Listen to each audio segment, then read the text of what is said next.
তোমাদের সাথে তো মৌমাছি কামড়ানোর গল্প তোমাদের সব শেয়ার করেছিলাম। তো মৌচাকটারও দেখা পেয়ে গেছি, কিন্তু মৌচাকটা তো বাড়িতে রাখা যাবে না, কারণ রাখলেই তো উপদ্রবের শেষ থাকবে না। তাই মৌমাছিগুলোকে তাড়াতেই হবে যেন তেন প্রকার, আর নিজেদেরকে সেফ রাখতে হবে। যাই হোক, সেই উদ্দেশ্যে প্রোটেকশান নেওয়া বলতে পারো।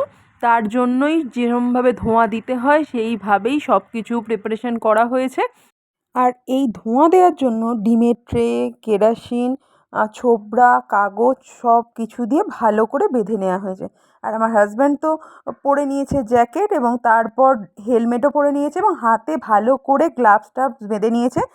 প্রচণ্ডভাবে প্রোটেকশন নিয়ে নিয়েছে, কারণ না হলে তো একবার কামড় খেলে তো আর রক্ষে থাকবে না। যাই হোক, ধোঁয়া দেওয়া শুরু হয়েছে, তখন বাজে দুপুর 2টো। আর এমন জায়গাতে মৌচাকটা হয়েছে না, মানে ভীষণ অসুবিধা হচ্ছে, কারণ জানলার বাইরে। তো সেই মতোই ব্যবস্থা করতে হয়েছে, আর প্রচণ্ড ধোঁয়া হচ্ছে, আমাদেরই নিজেদের চোখ জ্বালা করছে, কিন্তু করলে তো হবে না, থাকতেও হবে। যাই হোক, মৌচাকটা একটু একটু করে হালকা লাগছে, দেখো কত মৌমাছি, মানে কাতারে কাতারে মৌমাছি যেন উঠছে। মৌচাক থেকে একটু একটু করে, মানে ধোঁয়াতে মৌমাছিগুলো যেন খসে পড়ছে। তোমরা ভিডিওটা ভালো করে দেখলেই দেখতে পাবে যে কত মৌমাছি ঘোরাফেরা করছে, এবং এই ধোঁয়ার জন্যই মৌমাছিগুলো কিন্তু মৌচাক থেকে একটু একটু করে যেন খসে যাচ্ছে, মানে ধোঁয়াতে ওরা থাকতে পারছে না।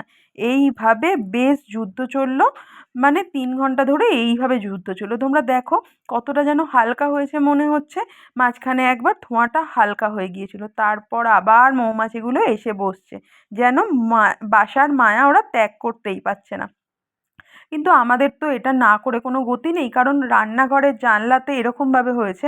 অন্য জায়গায় হলে হয়তো অন্য কিছু ভাবা যেত, কিন্তু এখানে তো কোনোভাবেই রাখা যাচ্ছে বা রাখা যাবে না। আর মৌমাছিগুলো দেখো, কত মৌমাছি উড়ে বেড়াচ্ছে ওই ধোঁয়ার জন্য। তারপর মানে ভীষণ খারাপ লাগছিল, কারণ অনেক মৌমাছি এরকমভাবে ধোঁয়া বলো, আগুন বলো, সব কিছুতে অনেক মৌমাছি মারাও গেছে। কিন্তু কিছু করার নেই, তারপর লাস্টে যে মৌমাছির চাকটা হয়েছিল সেটা এরম কেটে নেওয়া হয়েছে। অল্প কয়েকদিনেই এত বড় চাকটা বানিয়েছিল।